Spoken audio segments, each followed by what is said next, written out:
and welcome to my beautiful Halloween. So we're going to be creating this fantasy owl look.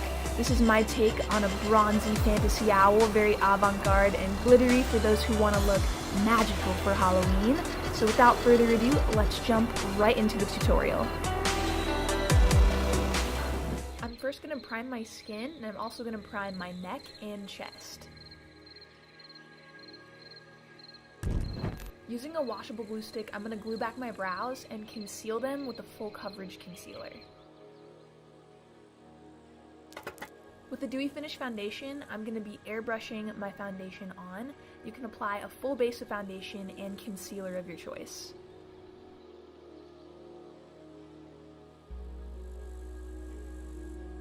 Using a translucent powder, I'm going to set my entire face. After it's set, I'm going to let that bake for a few minutes and then dust all the powder away.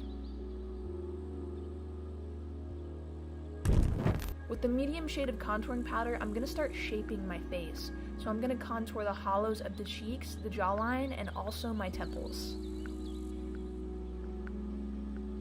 Using a matte highlighting powder, I'm going to add some brightness right underneath the contour. Using a bright orange blush, I'm going to blend into the top of my cheeks.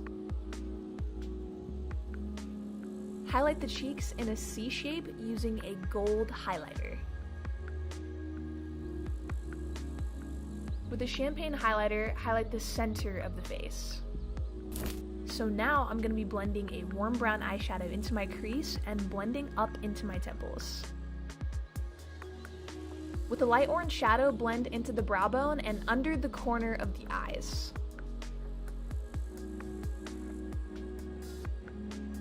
Here I'm blending a dark brown into the crease to enhance the sharpness of the look, and I also applied more of the dark brown onto the brow bone, extending into a nose contour, just to give that owl look. With a bit of black shadow, deepen the dark brown color.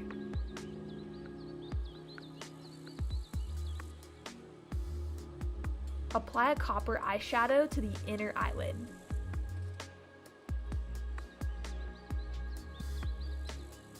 Then apply a yellow metallic gold shadow to the center of the lid and also the inner corners of the eyes. Picking up a dark brown shadow, I'm going to start to create a wing under the lower lash line. Here I'm using a black liquid liner to darken the lower wing, and I'm also going to add a wing liner to this look. Here I'm filling in the waterline and lower lash line with a white smudgy eyeliner, and I'm just blending that out with a brush. I'm now going to blend a dark brown eyeshadow onto the lower wing to really smoke it out. With the white face powder, I'm creating a bright patch of white under the eyes because with most owls, they do have this white, kind of bright feathering underneath their eyes. Using black, white, and brown water-activated paints, I'm going to start creating some lines that look like feathers along the lower wing. With the black paint, I'm using the back of my brush to create some dots.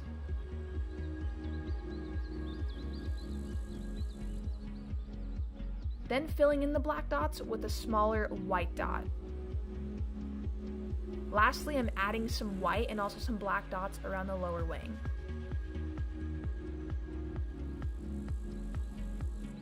Using some reddish brown lashes, I'm going to cut them in half and place them along the lower wing, and I also used a black shadow just to blend the lash line in. Now for the fun part, which is my favorite part, I'm going to add some craft feathers to the look. Using face and body adhesive, I'm just going to stick these feathers around the eyes, and you can add as little or as much feathers as you want. You can also cut the feathers to fit your face perfectly.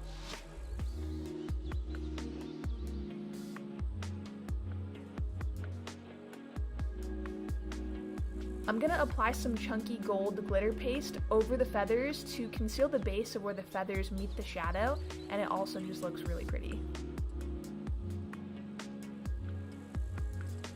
Now pop on some dramatic false lashes.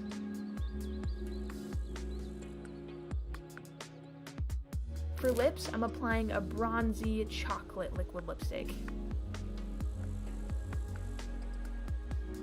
Now I'm going to start to airbrush my chest, and I'm using a dark brown airbrush paint, And I'm going to start to ombre down my chest with a mustard yellow airbrush paint. Using a translucent powder, I'm going to set in that airbrush paint so we can draw on top.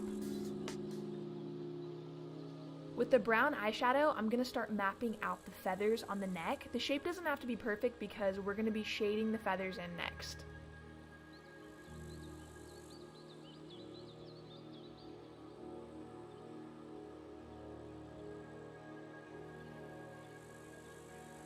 Using a darker brown shadow, shade under where the feathers overlap each other. If something is laying over top of something else, there's always a shadow cast, so add in that darkness beneath the feathers. With the black eyeshadow, deepen up some of the feathers to make the neck look three-dimensional. You just need a touch of black added to those deep browns to get a more popping effect. I'm now just adding in some black airbrush paint to the very top of my neck to darken the feathers and create a darker shadow around the neck and the shoulders. So this owl needs to glisten in the moonlight, so I'm going to add some gold glitter, and I'm adhering it to my chest using primer water. With the black shadow, I'm going to add some darker spots on the feathers with a pretty random placement just to deepen everything. Pop in some colorful contacts if you have them, and then I'm popping on a wig. I went with this black and red ombre, and to fill in my hairline, I'm using a black eyeshadow. With the feathers that we used for the eyes, I'm going to apply some of these into the top of the wig. Lock everything in using a setting spray. Here I'm airbrushing my fingertips brown and then adding gold glitter heavily over the top. This is the final fantasy owl look. If you love this look, be sure to thumbs this video up and smash the subscribe button for more videos. Thank you all for tuning in to my beautiful Halloween, and I'll see you next time.